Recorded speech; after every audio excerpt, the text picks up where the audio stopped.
ফেরাউন তার স্ত্রীকে কেন হত্যা করেছিল? মূসা আলাইহিস সালাম যখন ফেরাউনকে ইসলামের দাওয়াত দিল, তখন ফেরাউন আল্লাহকে অস্বীকার করল।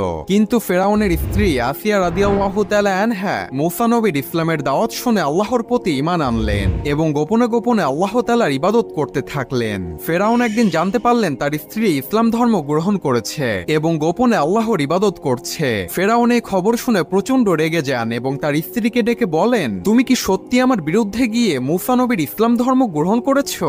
আসিয়া তখন সাহসের সাথে উত্তর দিয়ে বললেন, হ্যাঁ, আমি আল্লাহর উপর ঈমান এনেছি, যিনি সকল কিছুর সৃষ্টিকর্তা। ফেরাউন তখন রাগান্বিত হয়ে তার সৈন্যবাহিনীদেরকে ডেকে তার স্ত্রীর কঠিন শাস্তির ব্যবস্থা করতে বললেন এবং তার স্ত্রীকে নির্মমভাবে হত্যা করা হলো। মৃত্যুর পূর্বে আল্লাহ তাআলা আসিয়া রাদিয়াল্লাহু তাআলা আনহাকে জান্নাতের একটি দৃশ্য দেখালেন, যা দেখে তার মুখ উজ্জ্বল হয়ে গেল এবং সে খুশি মনে মৃত্যুবরণ করলেন। সুবহানাল্লাহ।